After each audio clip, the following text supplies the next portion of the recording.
नमस्कार मित्रांनो, lustre of educate या चॅनलवर तुम्हा सर्वांचे मनापासून स्वागत आहे। टीईटी परीक्षेची तारीख 30 ऑक्टोबर डिक्लेअर करण्यात आली आहे। याचाच अर्थ असा की परीक्षा खूप जवळ आली आहे।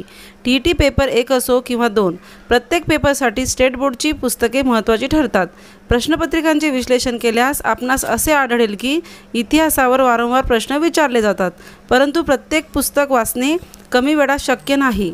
म्हणूनच मी माझ्या चॅनलद्वारे येणाऱ्या टीईटी परीक्षेसाठी आवश्यक असलेला इतिहास विषयाच्या नोट्स, माझ्या हस्ताक्षरातील नोट्स मी घेऊन आले आहे। अशीच नवीन व्हिडिओ मी आपणासाठी पुन्हा घेऊन येणार आहे।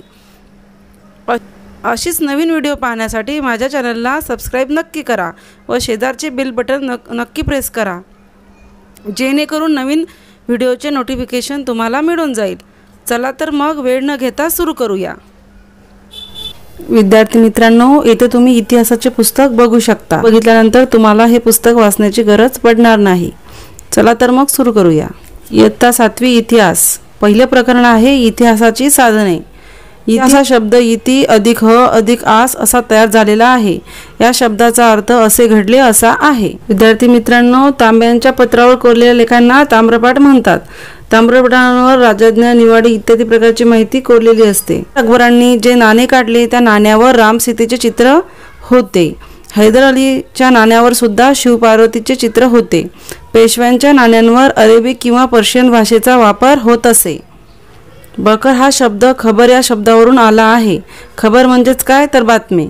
मित्रांनो, दुसरं प्रकरण बघूया। शिवपूर्वकालीन महाराष्ट्र। शाहीर याने तानाजीचा पोवाडा लिहिला। या पोवाड्यामध्ये सिंहगड मोहिमेचे वर्णन करण्यात आले आहे। त्यात तानाजी, शेलारमामा, शिवाजी महाराज, वीरमाता जिजाबाई यांची सुंदर स्वभावचित्रे दिली आहेत। यामध्ये आपल्याला काही घराणे बघायला मिळतील, तर बंगालचे पाल घराणे, तमिळनाडूचे चोळ घराणे, तामिळनाडूचा प्रथम राजा राज पहिला व राजेंद्र पहिला, तर कर्नाटकचे होयसाळ घराणे। कर्नाटकच्या होयसाळ घराण्याचा पहिला राजा विष्णुवर्धन होय। तराई येथील पहिल्या युद्धात पृथ्वीराज चौहान याने महम्मद घोरीचा पराभव केला। विद्यार्थी मित्रांनो, परंतु दुसऱ्या युद्धामध्ये पृथ्वीराज चौहान यांचा पराभव महम्मद घोरी याने केला होता। कवी परमानंद यांनी संस्कृत भाषेत श्री शिवभारत हे शिवचरित्र लिहिले।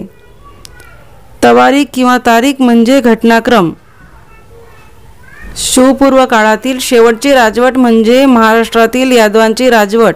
यादव घराण्यातील भिल्लम पाचवा याची राजधानी औरंगाबाद जवळील देवगिरी येथे होती। बख्तियार खलजी याने जगप्रसिद्ध नालंदा विद्यापीठातील समृद्ध ग्रंथालय जाळून टाकले। नालंदा विद्यापीठ आता सध्या कुठे आहे विद्यार्थी मित्रांनो, कमेंट्स बॉक्समध्ये तुम्ही मला सांगू शकता। ऐबक हा मूळचा गुलाम असून तो दिल्लीचा सत्ताधीश बनला। हरिहर व बुक्क यांनी दक्षिणेत राजकीय अस्थिरतेचा फायदा घेऊन इसवी सन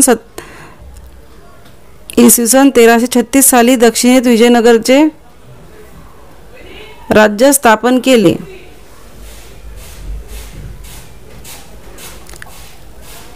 आजच्या कर्नाटकातील हंपी ही राज्याची राजधानी। हरिहर हा विजयनगरचा पहिला राजा होय।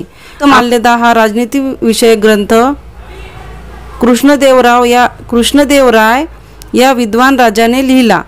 हा मुक्त माल्यदा हा ग्रंथ तेलुगू भाषेत त्यांनी लिहिला आहे। यांच्याच कारकिर्दीत विजयनगरमध्ये 1000 राम मंदिर व विठ्ठल मंदिराचे बांधकाम झाले। शेवट झाल्यानंतर विविध राज्ये भारतामध्ये होऊन गेली। त्यापैकी बहामनी राज्य याचा संस्थापक हसन गंगू होय। हा राज्याचा पहिला सुलतान सुद्धा आहे। बहामनी राज्याची राजधानी गुलबर्गा कर्नाटक येथे। बहामनी राज्याचा मुख्य वजीर महमूद गवान होय। यावर सुद्धा प्रश्न विचारला जाऊ शकतो। वराडची इमादशाही, बिदरची बरीदशाही, विजापूरची आदिलशाही, अहमदनगरची निजामशाही व गोवळकोंड्याची कुतुबशाही ही बहामनी राज्याची 5 शकले होती। बाबर हा मुघल सत्तेचा संस्थापक होय। इब्राहिम लोदी व बाबर यांच्यात पानिपतची पहिली लढाई 21 एप्रिल 1526 ला झाली। मुघल सत्ता विस्तार बघू शकता विद्यार्थी मित्रांनो, इथे एक चार्ट दिलेला आहे। बाबर हा मुघल सत्तेचा संस्थापक आहे। बाबर नंतर हुमायून कारकिर्दीत शेरशाहने त्याचा पराभव केला व दिल्लीच्या गादीवर सूर घराण्याची स्थापना केली। हुमायून नंतर अकबर गादीवर आला. अकबर व हेमू यांच्यात पानिपतची दुसरी लढाई झाली. 1556 मध्ये अकबर आणि हेमू यांच्यात पानिपतची दुसरी लढाई झाली. अकबरानंतर जहागीर हा सम्राट झाला. त्याच्या कारकिर्दीत त्याची पत्नी नूरजहान हिने प्रभावी कामगिरी बजावली. जहागीर नंतर शहाजहान व शहाजहानंतर औरंगजेब हा दीर्घकाळ सम्राट होता. त्याच्या मृत्यूनंतर मुघल साम्राज्य खिळखिळे झाले. मेवाडचा राजा महाराणा प्रताप तर गोंडवनची राणी दुर्गावती होय. अकबराने दीन-ई इलाही हा धर्म स्थापन केला, परंतु हा धर्म स्वीकारण्यास त्याने कुठलाही प्रतिबंध घातला नाही. 1675 मध्ये शीखांचे 9वे गुरु तेग बहादूर यांचा औरंगजेबाने शिरच्छेद केला. त्यानंतर गुरु गोविंद सिंग शीखांचे गुरु झाले. त्यांनी खालसा दल स्थापन केले. आनंदपूर हे त्यांचे प्रमुख केंद्र होते. 1708 मध्ये नांदेड येथे गुरु गोविंद सिंग यांचा मृत्यू झाला. पुढचा पॉइंट बघूया विद्यार्थी मित्रांनो. धार्मिक समन्वय. भक्ती चळवळीचा उगम दक्षिण भारतात झालेला आपणास दिसेल. भक्ती चळवळीमध्ये 2 चळवळी आहेत. एक नायनार चळवळ, अळवार चळवळ. नायनार हे शिवभक्त होते तर अळवार हे विष्णुभक्त होते. उत्तर भारतात रामानंद यांनी कार्य केले. बंगालमध्ये चैतन्य महाप्रभू यांनी कृष्ण भक्तीचे महत्त्व सांगितले. मराठी भाषेचे आद्य कवी संत नरसिंह मेहता होय. हिंदी साहित्यातील महाकवी सूरदास यांनी सूरसागर हे काव्य लिहिले. कृष्णभक्ती हा त्यांच्या काव्याचा विषय होता. संत तुलसीदास यांचे रामचरितमानस हे प्रसिद्ध आहे. संत तुलसीदास यांच्या रामचरितमानस या ग्रंथात रामभक्तीचा सुंदर आविष्कार झालेला आढळतो. कर्नाटकात वीरशैव पंथ संघटित करणाऱ्या श्री बसवेश्वरांनी श्रमाच्या प्रतिष्ठेचे महत्त्व सांगितले. त्यांनी आपली शिकवण कन्नड लोकभाषेत दिली. काय कवे कैलास हे त्यांचे प्रसिद्ध वचन आहे. मन्मथ स्वामी यांनी परमरहस्य ग्रंथ लिहिला, तर लीळाचरित्र हा ग्रंथ महिमभट यांनी लिहिला आहे. मराठी कवयित्री महदंबा यांचे धवडे केशवदास यांनी संपादित केलेले सूत्रपाठ आणि दृष्टांतपाठ हे ग्रंथ प्रसिद्ध आहेत. दामोदर पंडित यांचे वच्चाहरण, भास्कर भट बोरीकर यांचे शिशुपालवध आणि नरेंद्रांचे रुक्मिणी स्वयंवर हे ग्रंथसुद्धा आपण येथे सांगू शकतो. गुरु नानक हे शीख धर्माचे संस्थापक आणि पहिले गुरु आहेत. गुरु नानक हे शीख धर्माचे संस्थापक आणि पहिले गुरु होय. गुरु ग्रंथ साहिब हा शीखांचा पवित्र ग्रंथ आहे. गुरु गोविंद सिंग हे शीखांचे 10वे गुरु होत. पुढचा घटक बघूया. शिवपूर्वकालीन महाराष्ट्र. परगण्याच्या मुख्य ठिकाणाला कसबा असे म्हणत. कसब्यापेक्षा लहान गावाला मौजा असे म्हटले जात असे. कसब्याचा प्रमुख हा पाटील असे. कसबा हे एक मोठे खेडगावच असे. परगणा हा अनेक गावे मिळून बनलेला असे.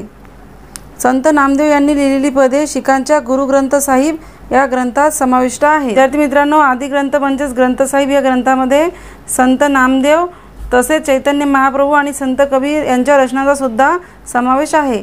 इथे तुम्हाला मी संत नामदेव दिलेला आहे, परंतु चैतन्य महाप्रभू आणि संत कबीर यांच्या पदांचा सुद्धा गुरुग्रंथ साहिब या ग्रंथात समावेश आहे. रामदास स्वामी हे मराठवाड्यातील जामगावचे. यांनी मराठवाड्यामध्ये बलोपासनाचे महत्त्व लोकांना समजावून सांगितले. रामदास स्वामी यांचे साहित्य दासबोध, करुणाष्टके आणि मनाचे श्लोक. चापड हे या संप्रदायाचे केंद्र होते. घटक बघूया. स्वराज्य स्थापना. शिवाजी महाराजांचा जन्म शके 1551 फाल्गुन वद्य तृतीयेस म्हणजेच 19 फेब्रुवारी 1630 रोजी पुणे जिल्ह्यातील जुन्नर जवळील शिवनेरी किल्ल्यावर झाला. शहाजी राजांना आदिलशहाकडून कर्नाटकात बंगळूर व त्याच्या आसपासचा प्रदेश जहागीर म्हणून मिळाला. आपण जर मागील वर्षांच्या प्रश्नपत्रिकेचं विश्लेषण केलं असेल विद्यार्थी मित्रांनो, तर आपणास जाणवेल की हा प्रश्न 2018 TT पेपरला आलेला आहे. शिवाजी महाराजांनी अनेक किल्ले जिंकले व त्यांची काही किल्ल्यांची पुनर्बांधणी करून त्यांना नवीन नावे दिली. त्यापैकी मुरुमदेवांची पुनर्बांधणी करून त्या किल्ल्याला राजगड असे नाव दिले. राजगड ही स्वराज्याची पहिली राजधानी होय. तसेच खेळणा या किल्ल्याला विशाळगड असे नाव दिले. 5 एप्रिल 1663 रोजी छत्रपती शिवाजी महाराजांनी शाहिस्तेखानाची बोटे कापली. शिवाजी महाराज व मिर्झाराजे जयसिंग यांच्यात 1665ला पुरंदरचा तह झाला. यानुसार शिवाजी महाराजांनी मुघलांना 23 किल्ले व त्यांच्या भोवतालचा वार्षिक 4 लक्षहून उत्पन्नाचा प्रदेश दिला. शिवाजी महाराजांचा राज्याभिषेक 6 जून 1674 रोजी झाला. राज्याभिषेक प्रसंगी त्यांनी सोन्याचा होन व तांब्याची शिवराई ही खास नाणी पाडली. या नाण्यावर श्री राजा शिवछत्रपती अशी अक्षरे कोरण्यात आली होती. विद्यार्थी मित्रांनो, यावर सुद्धा प्रश्न आलेला आहे. सोन्याचा होन व तांब्याची शिवराई पुन्हा एकदा प्रश्न विचारला जाऊ शकतो. शिवाजी महाराजांनी फारसी शब्दांना पर्यायी संस्कृत शब्द असणारा एक कोश तयार करून घेतला. यालाच राज्य व्यवहार कोश असे म्हणतात. 24 सप्टेंबर 1674 रोजी निश्चलपुरी गोसावी यांच्या मार्गदर्शनाखाली तांत्रिक पद्धतीने शिवाजी महाराजांनी आपला राज्याभिषेक करून घेतला. तर संभाजी महाराज यांनी या राज्याभिषेकाचे वर्णन बुद्धभूषण या ग्रंथामध्ये केलेले आहे. सरस्वती महल व तंजावर तामिळनाडूमध्ये आहेत. एप्रिल 1680 रोजी शिवाजी महाराजांचा मृत्यू झाला. पायदळाच्या प्रमुखास सरनोबत असे म्हणत. तो पायदळातील सर्वोच्च अधिकारी असे. तर हेर खात्याचे प्रमुख हे बहिर्जी नाईक हे होते. खान व मायनाक भंडारी हे आरमाराचे प्रमुख होते. सर जदुनाथ सरकार यांनी शिवाजी अँड हिज टाइम्स हा ग्रंथ लिहिला. संभाजी महाराज यांचा जन्म 14 मे 1657 रोजी पुरंदर किल्ल्यावर झाला. फ्रेंच प्रवासी ॲबी कॅरे म्हणतो, हा युवराज लहान असला तरी धैर्यशील आणि आपल्या पित्याच्या कीर्ती साजेल असा शूरवीर आहे. यावरून आपणास संभाजी महाराजांची कीर्ती जाणवेल. नाशिक जवळील रामसेनचा किल्ला मुघलांना दीर्घकाळ प्रयत्न करूनही घेता आला नाही. 1682ला संभाजी महाराजांची सिद्धिविरोधी मोहीम. तर 1683ला पोर्तुगीजांच्या रेवदंडा केंद्रावर संभाजी महाराजांनी हल्ला केला.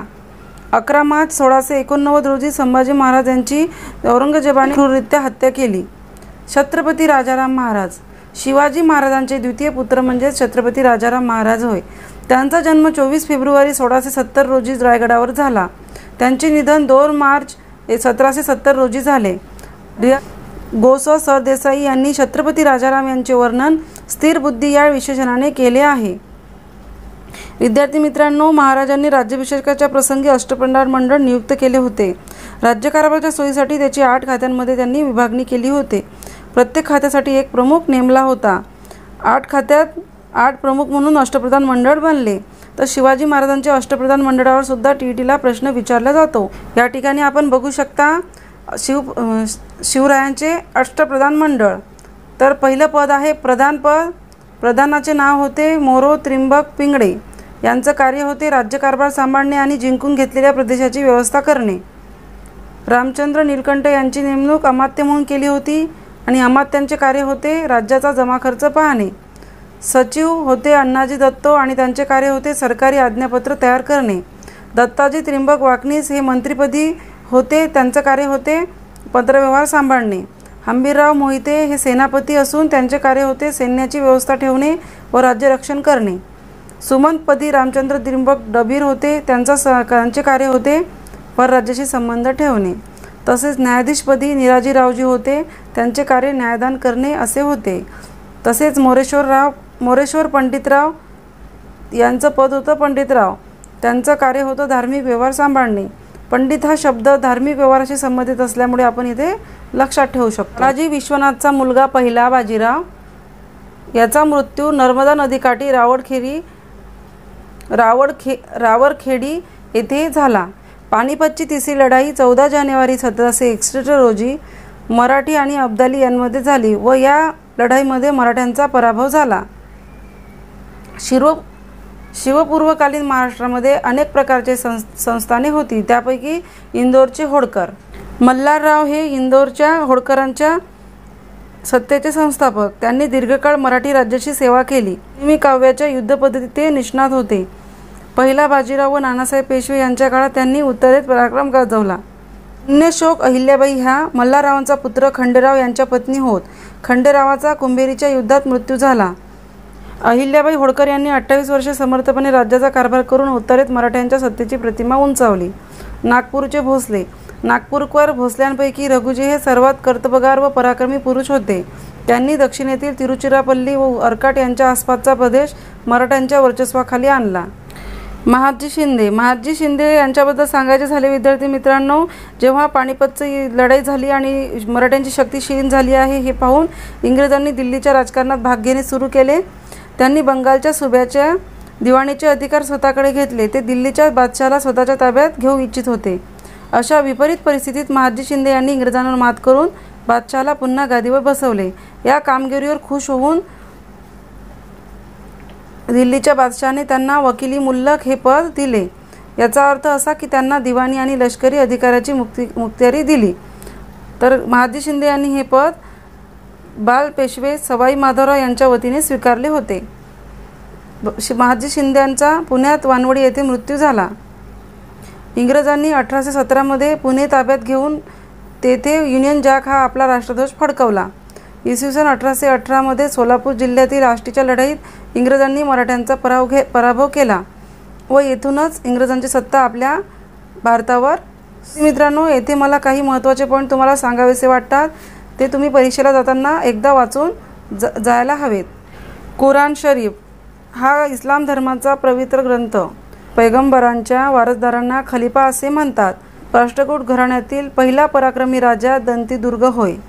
गुजरातमधील भरूच हे महत्त्वाचे बंदर आहे. भरूच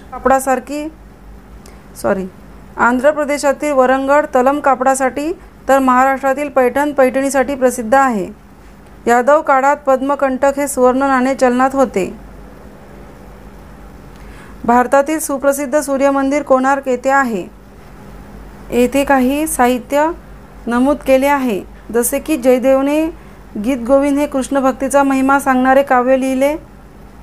दुसरा पॉईंट आहे, राजतरंगिणी या ग्रंथात कल्लन आणि प्राचीन काळापासून ते इसवी सनाच्या 12व्या शतकापर्यंतचा काश्मीरचा इतिहास सांगितला आहे. तिसरा पॉईंट आहे, सर्वश्रेष्ठ गणिती भास्कराचार्य यांनी सिद्धांत शिरोमणी हा ग्रंथ लिहिला. पंप कवीने कन्नड भाषेत आदिपुराण व पंप भारत ही महाकाव्य लिहिली. तर कंबन याने तमिळ भाषेमध्ये रामायण लिहिले. मराठी भाषेचा आद्यकवी मानलेल्या मुकुंदराजाने विवेक सिंधू हा मराठी भाषेतील ओवीबद्ध ग्रंथ लिहिला. औरंगजेबाच्या मृत्यूच्या वेळी मर्शिद कुली खान हा बंगाल व उडिसा या प्रांताच्या महसूल व्यवस्थेचा प्रमुख होता. पुढे तो बंगालचा सुभेदार झाला. अशा प्रकारे आज आपण इयत्ता 7वीच्या इतिहासाचे बुक कव्हर केले आहे. परीक्षेच्या दृष्टीने हे पुस्तक खूप महत्त्वाचे आहे. मित्रांनो, आपल्यापैकी अनेकांनी TT परीक्षेसाठी कोणती पुस्तके वाचावीत हा प्रश्न विचारलेला आहे. तर यावर मी लवकरच व्हिडिओ घेऊन येणार आहे. आजचा व्हिडिओ जर तुम्हाला आवडला असेल तर नक्की लाईक करा, शेअर करा व सबस्क्राईब करा. धन्यवाद.